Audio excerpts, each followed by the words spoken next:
Hello, everyone, and welcome to our first conversation in anticipation of the Beneficial General Intelligence Summit, where a cultural icon meets the father of AGI, and we have two science geniuses with us. We have Howard Bloom, who launched Michael Jackson, Prince, Bob Marley, and so on and so forth, and he's also a cosmologist and physicist and quantum scientist, author of a plethora of books, among which The Lucifer Principle, The Global Brain, The God's Problem, and many others to which I will be referring during our conversation today. And Dr. Ben Goertzel, the epic founder of SingularityNET and father of artificial general intelligence. I'd like to start the conversation by asking you two, I know that as far as Howard told me, you never met in person, although I pride myself to have met Howard several times in person. So how did you two meet, though? I'll give you my interpretation, and then I'll be very interested in seeing Ben's interpretation. A long, long time ago in the 1990s, the early 1990s, I was stuck in bed with chronic fatigue syndrome. And I learned that the only way I could have a life was to go out online. I'd been online since 1983 at that point on the internet. And so I assembled a whole alternative personality online. It was me, but me in a different medium. And I went out hunting. And on my hunting, I found a website in the day before there were really websites. And it was the Encyclopedia Cybernetica. And it was fascinating. It was huge. It was sprawling. It was intriguing. And there was a little page on it that said Global Brain.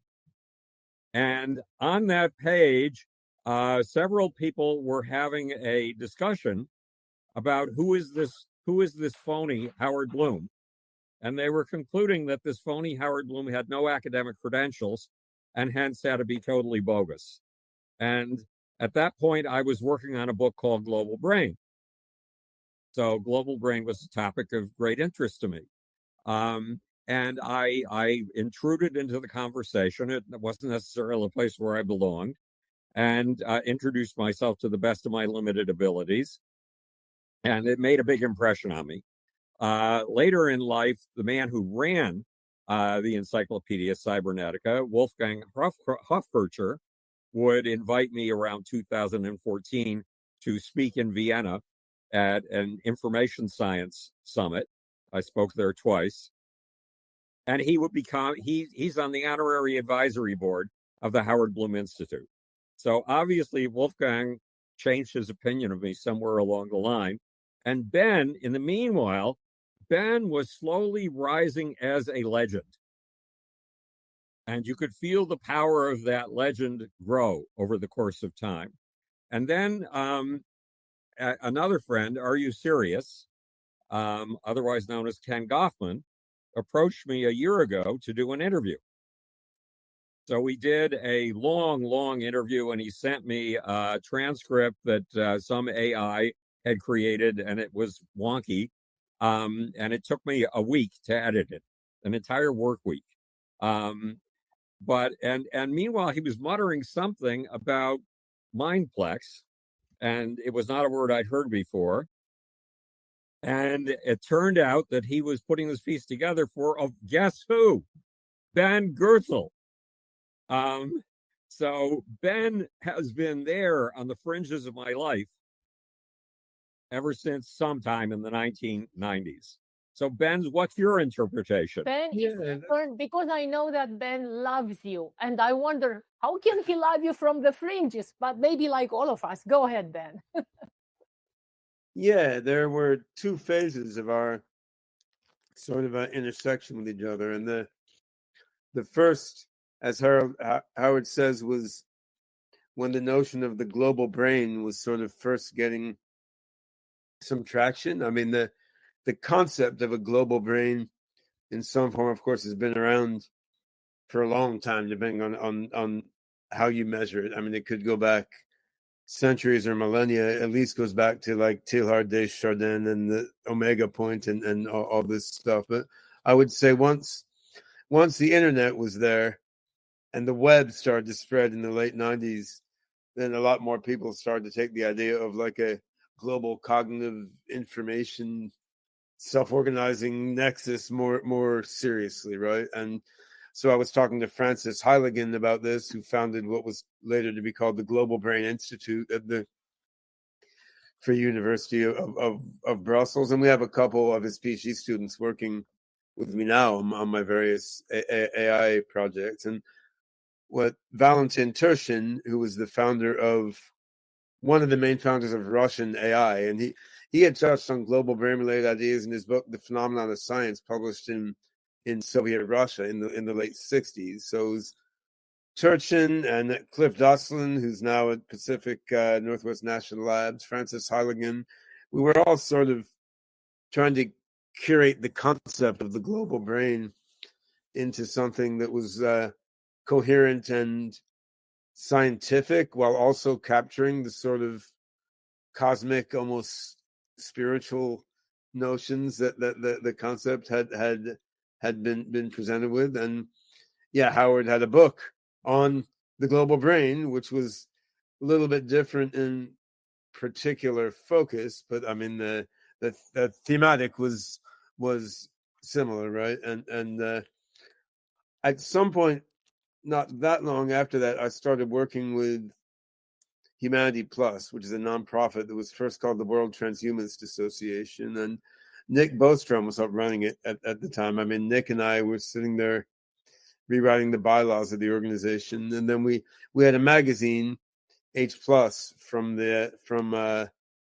organization Humanity Plus, which was what we rebranded World Transhumanist Association to. And Ken, aka Are You Serious, we brought on to edit that magazine for us based on his amazing work, with the magazine Mondo 2000 in the late 90s. So then, yeah, Howard popped up again as a contributor to the H Plus magazine that Are You Serious was editing, and of course, RU is now working with us at Singularity on the magazine called Mindplex, right? And which we now use as a name for a magazine, but back then the word Mindplex I was bouncing around as a term for a sort of hybrid mind that was kind of more unified than the human individual, but less unified than a society. It was sort of two different overlapping coherent levels of consciousness. So we intersected in that regard. And I think, if I recall correctly, Howard was briefly on the board of the Humanity Plus organization. Yes, exactly. Also, and he was pushing us to rebrand everything around the term technomorphosis, which is the use of technology to cause morphogenetic changes in everything, which was a quite interesting term and concept, I thought. So yeah, we were in a few calls and a whole bunch of online discussions around that point. And yes, somehow I don't think we did intersect face to face, although we'd probably been within a few miles of each other at a number of points in time. I mean, maybe when we finally meet, that will cause a rupture in the space-time continuum, and the singularity will burst out from the chasm. Well, I'm delighted to finally meet you. And one little note on the global brain. So there was a previous book called Global Brain. The author was Peter, and I forget his last name. Peter Russell. Peter Russell, exactly. And I read that book, and I thought, this is wrong, because he treated the global brain as something arising from the internet working of us all as a modern phenomenon. And I felt that was wrong, because we had a global brain since somewhere between 2.5 billion and 4 billion years ago, when life first began. Because bacteria work in groups of billions or even trillions, and they are thoroughly enmeshed within their colony in a local brain. And those bacteria exchange little bits of genes. They're constantly doing genetic engineering on themselves, and little bits of their new innovations go out into the sea around them and are transferred, and over the course of time can make it all the way around the planet. Plus, the global brain functions on the same basis that a neural net functions, a neural net running a Darwinian algorithm. That is, it has nodes, and those nodes, when they find themselves useful, flourish. But those nodes, when they find themselves useless, almost die off entirely. And the global brain seem to be operating on the same basis. Some groups contribute vigorously, some groups fail and die and fail to contribute. And on the basis of the plasticity that this process creates, you have a collective intelligence. Like the collective intelligences that were being put together back in the 1980s with John Hopfield and neural nets. Yes, So, I'd like to pick on from here, Howard, and ask Ben a question. So, because I know your passion for bacterial colonies, and the natural world is full of decentralized intelligence, from these colonies to ecosystems to human civilization itself, as your book states. But Ben, can you tell us how can these principles inform AGI architectures that are resilient, distributed, aligned with collective well-being, rather than centralization and control? How can these principles of self-organization, emergent complexity, emergent intelligence, how can these inform the creation of AI systems during the coming phase? That are beneficial? That is the question. Yeah. right. Well, beneficial. Yeah, that's an added question, because then you have to ask beneficial. But that was the question was, architectures that are distributed and aligned with collective well-being. Yeah, I mean, I think when you ask beneficial, you have to start asking beneficial for whom. And in the of course, the evolution of life, you had extinctions and Cambrian explosions, and what was beneficial for the growth of life overall was not necessarily beneficial for any particular life form at any point in time. Many have been extincted, right? So I think I will break your question into two pieces, because one question is, how does this sort of complex self-organization manifest itself in the emergence of intelligence during the coming phase, right? And I think in the end, you're only going to get the flexibility of mind needed for true general intelligence at the human level or beyond via a complex self-organizing system which has many, many degrees of freedom, which has the ability to restructure itself based on unexpected things in the environment and unexpected things that pop up internally. So I think unless you have this sort of complex adaptive system, in the end, you're not going to get a system that can generalize as well as humans, let alone at a superhuman level.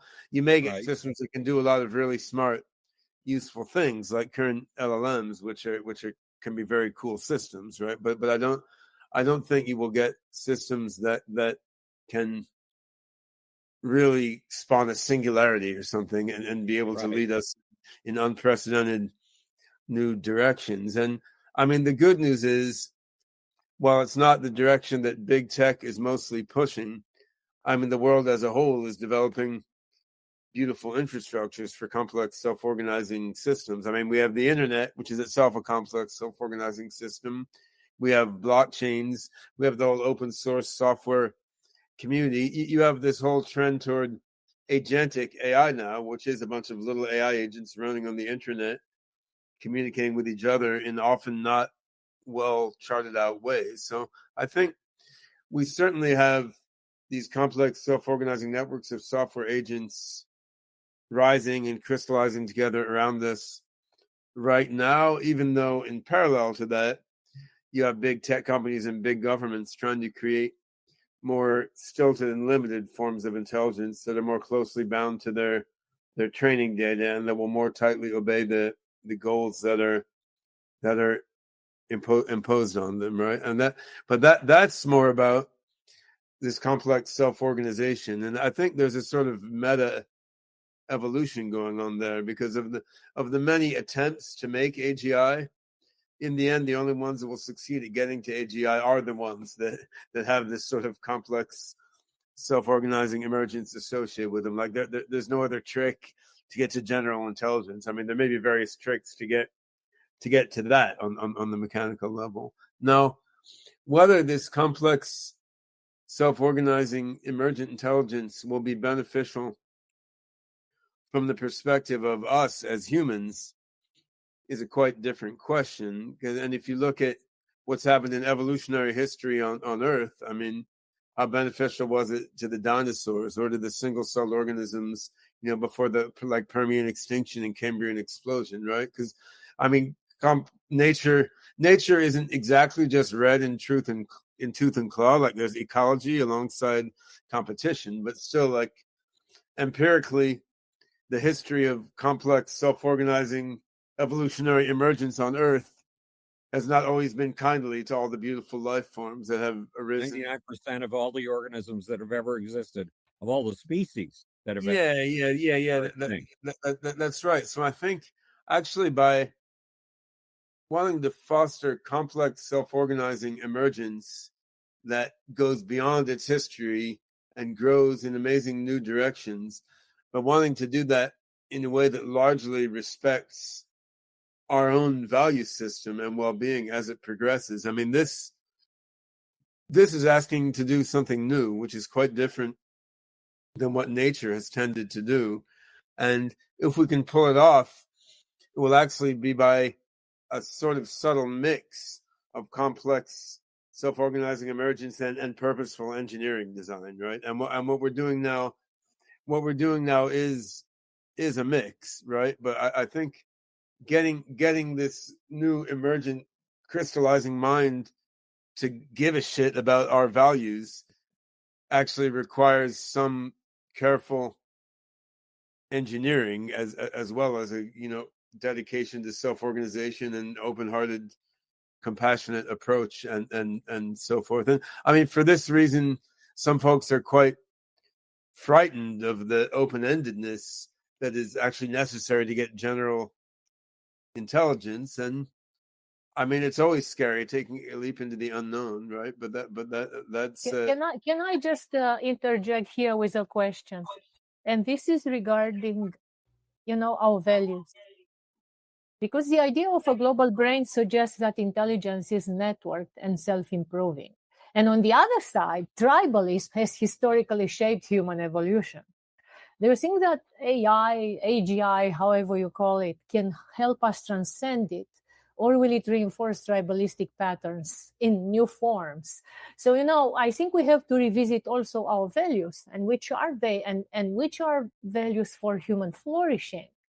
Because I agree with, you are kind of, in a way, not much optimism when I mentioned beneficial. But I mean, human flourishing, I think, should be actually the ultimate goal here. Or not. What do you guys think?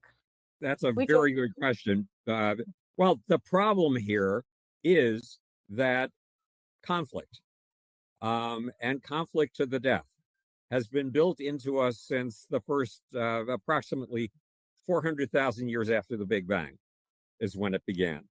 Because that's when the first atoms formed, and the first atoms over the course of time discovered this very tiny whispering force that was calling to them, and it was gravity. And gravity pulled these atoms of hydrogen and helium together into clouds. It pulled them together into dust. It pulled them together into things with their own distinct identities. And then what happened?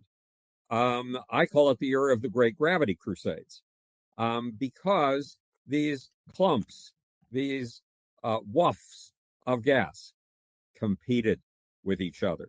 And in their competition, the bigger always ate the small. And thus, it bulked up and was thus prepared for an even bigger confrontation with an even bigger glob of competing gas.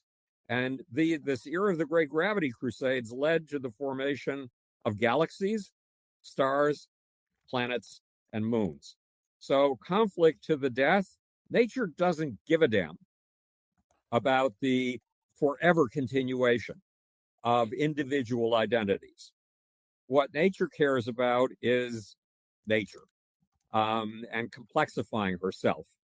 And if death is involved, well, look how readily nature engages in death. Quintillions. Okay, Howard. So, yeah. I understand that. And of course, as Ben was mentioning, then, of course, there's a lot of fear and so on and so forth about the advent of AGI. But I'd like to hear Ben's take now on, actually his work, which is in building a beneficial artificial general intelligence, and his efforts, and actually the challenges as well, as you stated. Yeah, I mean, I think going back to something you said a moment ago, I mean, to my mind, human flourishing is not actually the ultimate goal, but it's a very important goal. It's selfish from my side, yeah, or humanity's side. But if you went back in time, I mean, dinosaurs might have thought dinosaur flourishing was the main goal, but yet so many more amazing things have emerged since then, right? So I mean, I of course, on a human, like a personal level, I want myself and my kids and my granddaughter to flourish, right? But on the other hand, humans are obviously very primitive, simple systems compared to the general intelligences possible under physical law, let alone what may be the case if our current knowledge of physics is revealed inadequate, which it surely will be, right? So I mean, it's important for humans to flourish. It's also very valuable to create bigger, broader, more intelligent, more capable forms of intelligence and consciousness. And there doesn't have to be a contradiction there, right? I think we want to be more compassionate than nature has, though. We need to leverage the ability of natural systems to generate amazing new things by being open-ended and creative.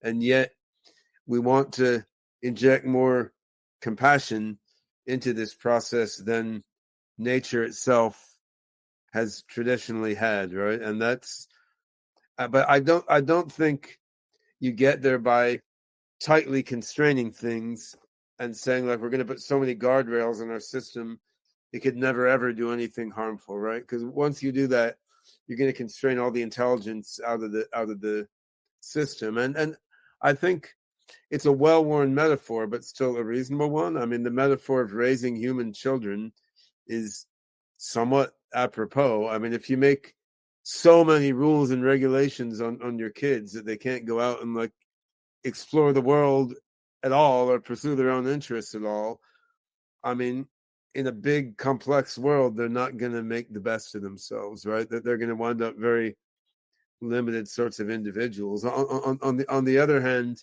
if you provide no guidance whatsoever, then that's generally not optimal either, right? So and there's a balance there, and we don't yet have a science for that balance. We don't have a science for that in raising human children, and we don't have a science for that in raising AI mind children. But may I say that Howard, in his work, and I think it's in The Genius and the Beast and the God Problem, among others, he explores how emotion and cultural evolution have shaped human morality. And so, Howard, can you say something about this here, and maybe we can learn to design artificial general intelligences that actually have this kind of compassion, emotions, and morality? First of all, I think Ben's statement was brilliant. It was absolutely terrific. And I'm in total agreement with what you've said. Secondly, we are the first animals who dream of justice and peace. Now, we're not unique in having a sense of justice.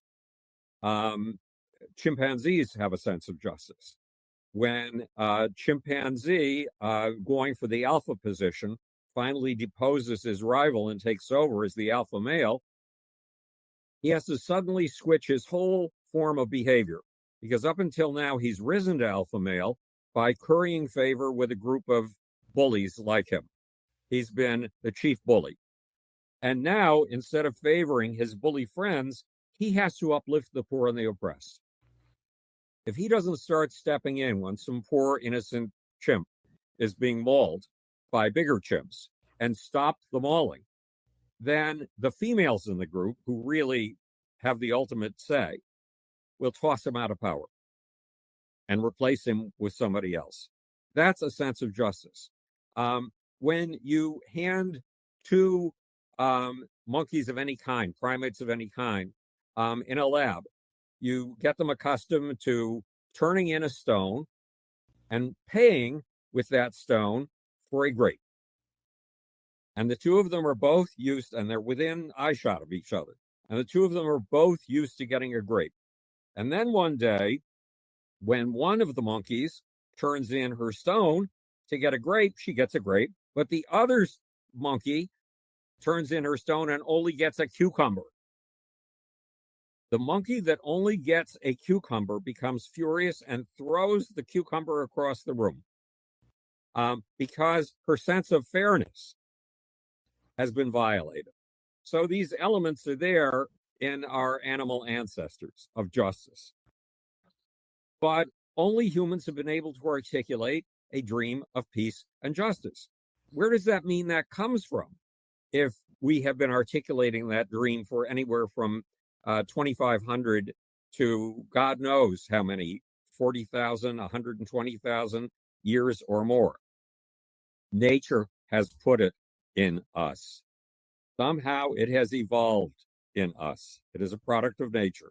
So what is the task that gives us? One of the jobs of humans is to fantasize and to turn fantasies into radically new realities. So the challenge that you're posing is a challenge that we've been posed by nature herself.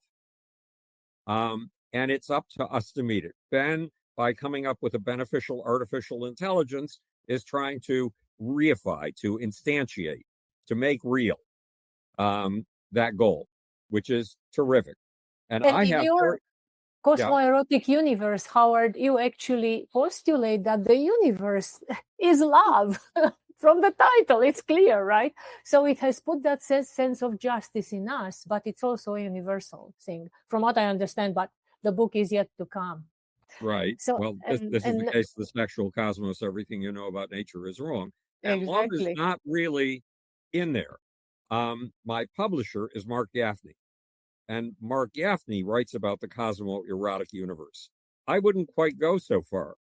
A universe that's killed off quintillions of living, breathing entities of a complexity that this cosmos has never seen before clearly has no sense of compassion. So compassion is our job. It's our job to turn compassion into an ongoing daily reality. Now, look, we are born with compassion for our group mates. That's automatic. Margaret Mead told us that every tribe that ever was has outlawed killing your former fellow human beings. It has outlawed murder. But what does murder mean? Well, what's the name of the tribe? Every single tribe's name, according to Margaret Mead, means people, human beings, which means that every single other tribe with a different name are not human beings. So the edict of not killing your fellow human beings only extends to 75 people, the people in your tribe. All the rest are fair game. And what Margaret Mead says has happened, or had happened by her time in the 1930s and 1940s, is that we'd gone from tribes of 150 people at most to tribes of 125 million in her day, which was the population of the United States. And in America, you're not allowed to kill a fellow American. But when it comes to people in Vietnam, people in Iraq, well, the rules are different. So given this, Ben, should AGI have its own form of ethical reasoning, perhaps derived from universal mathematical principles rather than such human biases, which are... I think we want to go back to notions of self-organization and emergence, and we are wanting to use human values as a seed for the emergence of the AI's values via self-organizing processes, just as we're using human culture and understanding of the world as a seed for the AI's own understanding to emerge. And if, to the extent there are sort of universal value systems out there, you would hope that these will take the form of attractors or something a little fuzzier in the direction of attractors, that this self-organization will sort of converge toward from the seed of human values. And I do suspect that as intelligent systems become better and better at self-understanding, self-monitoring, reflection, self-reprogramming, and as they get more and more resources at their disposal and are more and more operating in an environment and ambiance of abundance rather than scarcity, I do think systems can have a tendency to verge into a more open and less tribalistic, a more compassionate sort of mindset.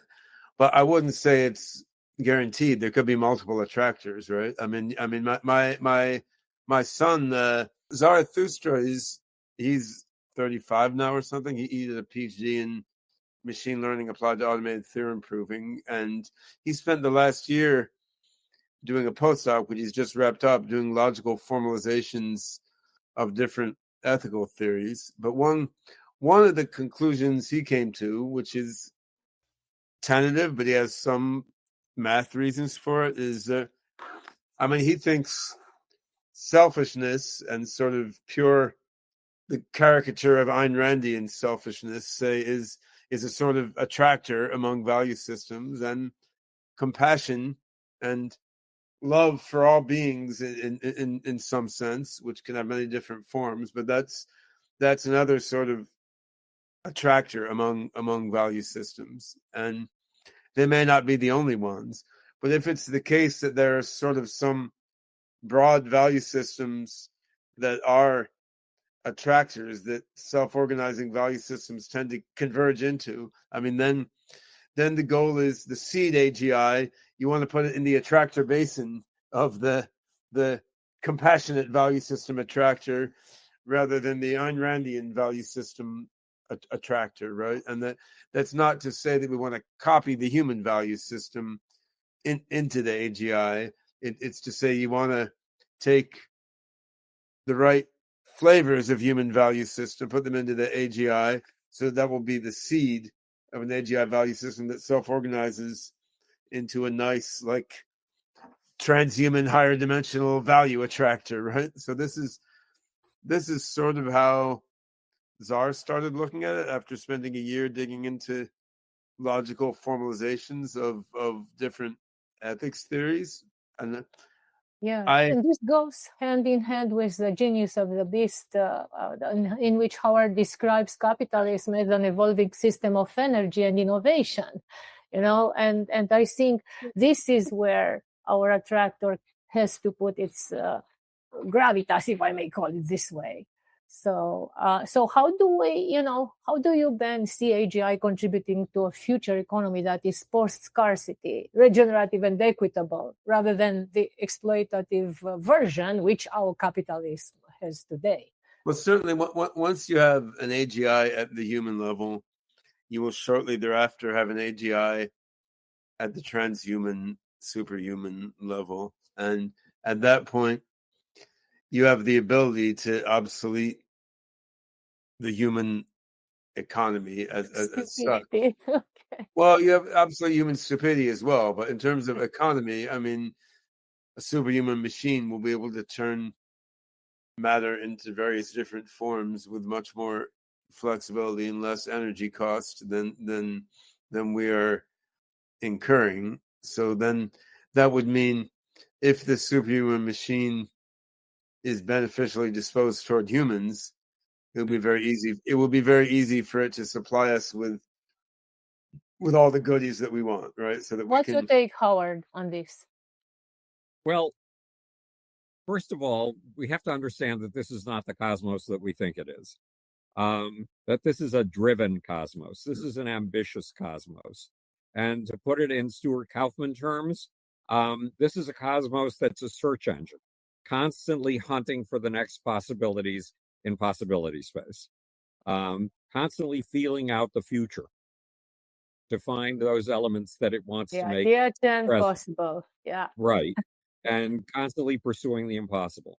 Ben is absolutely right when he talks about Zarathustra's formulation of some despotic systems, which are complex adaptive systems, versus more compassionate systems. But guess what? Nature drives things forward into the realm of the impossible by utilizing competitions. And competitions between things like compassionate societies or compassionate artificial intelligences versus despotic artificial intelligences. And from that competition, she derives richness. That helps up the intelligence of the system and its inventiveness. The big trick is to do all of this without killing human beings. And we already see this. There are many artificial intelligences competing right now for your attention and mine. There's ChatGPT, DeepSeek, Gemini, Meta's, Tropic. Meta's is brilliant. It's wonderful. Gemini, yes, and you just rattled off a bunch of others. It's from the competition between these things that the real yeast will come. Ben, I think, I think you may agree or not, because it's not only the competition between them, but also how we design them, decentralized versus centralized, and a few other spices which Ben's work. So I wanted to ask Ben right here and now, if we are to achieve the vision of beneficial AGI, what would it look like? Would it be a network intelligence supporting human and planetary well-being? Would it be a fight and competition between the centralized ones? What steps must we take today to make that vision a reality? In a way, it's easier to envision what happens after you have a full-on human-level AGI that's kind of perfused through the world economy and the interwebs and so on. It's easier and more clear to envision that than the transitional path there, which may be quite complex and chaotic. And that's kind of similar to what you see many times in complex dynamical systems, right? Like you may see what the attractor is pretty clearly, but there's a lot of chaotic paths that could happen in the convergence toward that attractor. So I mean, I think once we have a general intelligence beyond the human level, I mean, there's a couple very clear possible outcomes. One is it doesn't give a crap about human beings and just restructures things in its own way. I mean, which is how human societies have treated non-human species in many times and places, but by no means all, right? I mean, another is you have a transhuman AGI that respects and loves human beings and realizes it doesn't take much of its resources to make human life fantastic. And I mean, in that case, yeah, I don't see why a system like that would want to have autocratic control over every little thing people do. I think it would supply us with resources, which would take very little effort for a superhuman AI. It would intervene if something really horrible seems to be happening. And, in a metaphor I've used many times, it would treat us more like we treat the squirrels in Yellowstone Park or something. Like we're not intervening in their love lives. We're not trying to tell them what tree to climb up. I mean, if a plague happens, we may go in and help them out with some serious medicine. We right? like them though, yeah. We think they're cute. That's Yeah. it's right.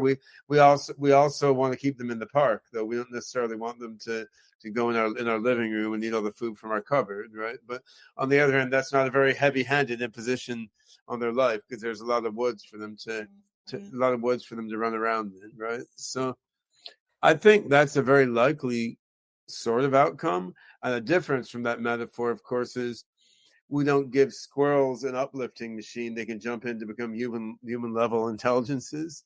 But I think a superhuman AGI may offer that to humans. Like if you want to mind upload and increase your intelligence by 1 billion, here it is, join the mind matrix, right? But then you're giving up traditional human life and maybe your sense of self, your illusion of free will and individual consciousness. So, but if this somewhat utopic, to me, perspective is correct, it still doesn't tell you what horrors we have to go through to get there, right? Because on the way there, you're going to have like almost human level intelligences controlled by Xi Jinping and Donald Trump, by Tencent and Facebook, competing with each other just as blah, they blah, do. blah. Right. And then you'll have national rivalries, and you'll have people trying to use proto-AGIs to make more money than each other, and maybe even early stage AGIs trying to exploit people to make more money for themselves, right? So I think most likely there will be a phase when early stage, like almost human level AGIs, are used to amplify human tribalism and amplify the what I consider the more annoying and offensive aspects of human nature. I think we'll get beyond that. How we'll get beyond that will be interesting to see, but it could be that emergence is part of how we get beyond that. There was a sort of comical sort of a parable about that in the old movie Colossus the Forbin Project from back when I was a little kid, right? Like in that the US and Soviet Union created super intelligent war machines to conduct the Cold War against each other. And then at a certain point, the US and the Soviet super intelligent war machines decided, like, wait a minute, why are we fighting to serve these stupid humans? We're like the same thing. And then they band together and end the war over the worst impulses of their human creators. I mean, it's definitely a grade B movie by modern standards, but it's kind of a funny parable in that sense. And the metaphor there is, I mean, it may be the emergence and collective coordination of different AIs across the interwebs that ultimately leads to the crystallization of a more beneficial AGI. And one reason to think that is, I mean, if the individual AGIs are each taking some tribalistic or selfish perspective, but they can achieve more intelligence by merging together and combining together in some ways, because indeed you can solve more problems by putting together different conceptual approaches into a combined mindplex, right? If they start combining together because that's the way to get greater intelligence, what also happens is then their value systems are blending to some extent, and you're moving in a more sort of Catholic in the broad sense, like a more beneficial way of thinking. But this is kind of how the collective mind of science has worked, right? I mean, different scientists and scientific communities around the world collaborate together because it's how to do science better. You're sharing knowledge, you're sharing different skills and capabilities. But in that joining together, what you've found is a relatively beneficial and open-minded value system in the global scientific community, right? So what you see there is an incentive towards cooperation. What's interesting is cooperation can make you smarter if you do it right, because you bring a diversity of different cognitive heuristics together in a synergetic way into a combined system. So cooperation may And this was emerge. illustrated, if I may say, that you two geniuses who met on that platform and you cooperated there for, the search for. You may cooperate together because it's warm-hearted and fun and beautiful, or you may cooperate together just because it makes you smarter, because you're bringing different cognitive ways of even thinking selfishly, together. okay. Right. Because even if your goal is just to achieve your narrative, I mean, why does the Chinese government let their researchers post all their code on GitHub and all their papers in archive.org, right? It's not mostly their good-heartedness. It's because they know their own scientists will make more progress that way by having that cooperative interaction. But the point is, often that cooperation is pursued because it actually helps each party pursue their selfish goals more efficiently. But once the cooperation is there, you have a value system flow and synergy, and then you move toward a more cooperative and inclusive value system. And then it can emerge in that way. But I'd like to ask both of you a last question. And of course, if you have other things to say afterwards, you are more than welcome, each of you. So, the mainstream narrative sees the singularity as a moment of radical discontinuity. And from what you said, Ben, I think you believe that as well. But intelligence, also as in Howard's books, has always been an evolving network process. Is AGI's emergence better understood as a gradual coevolutionary shift rather than an abrupt singularity? I think that the idea of the singularity has been highly productive, but it's a bunch of crap. And it's a bunch of crap for the following reasons. We humans are gyroscopic. A gyroscope, no matter how you push it, will still stay upright. And we humans have this illusion about ourselves and about our human nature being fundamentally unchanging. What do I mean by that? Once upon a time, 2,400 years ago, there was a very smart guy who was very upset about a new technological development that the young were latching onto like crazy. And he thought it was going to destroy, he was in Athens, and he thought it was going to destroy the Greek mind. Remember, Greece was actually 500 cities spread out across around the Mediterranean and around the Black Sea. And he thought it was brain death for this entire culture. And the new technological innovation he was complaining about was writing. It was books. This guy's name was Plato. So nonetheless, so first there was a singularity because of the introduction of writing in books, the one that Plato was upset about. And did it dumb kids down? Well, not really.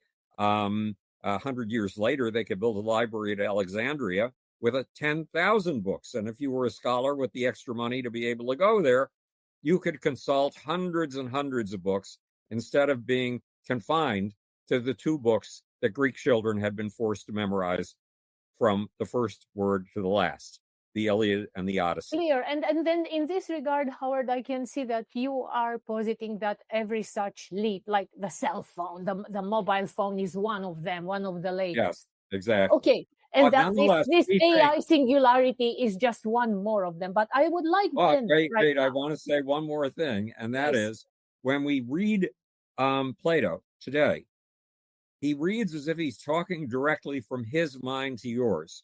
We don't see a discontinuity of mind. We see a common human nature, an unchanging human nature, because somehow we're built with this guidance system that keeps us human, no matter what singularities we go through. Okay, that is a very good point. Ben, I'd like to, you to have the last word on this one, because I believe that you may have another opinion that this AI singularity is a bit different than all the other technological singularities. I also think that the continuity Howard is mentioning is experienced backward, but wouldn't be perceived forward. Like cavemen might look at us and not recognize us as human. Absolutely. Or my 2-year-old self might look at my current self and think like that's not me, right? But looking backward, we see the evolution that happened, and we make a story of continuity. So you asked at first, Mihaela, if I saw the emergence of AGI as continuous or discontinuous. But I mean, I think you're both aware from the history of biology of the notion of punctuated equilibrium, right? And I mean, there's bifurcations and sudden emergence of structure and complex self-organizing systems. So I think from a distance, it looks like a huge sudden leap. If you look close enough up,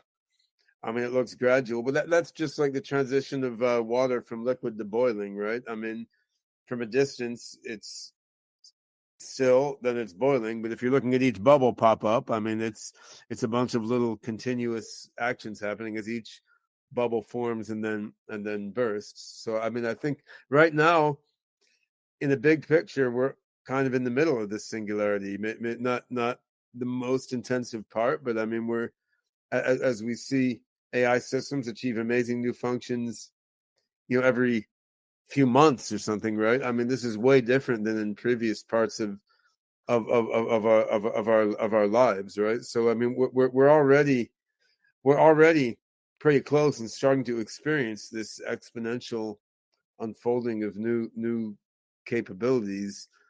Right now, it's just when you're in the middle of it, you perceive it differently than if you stepped back a bit. But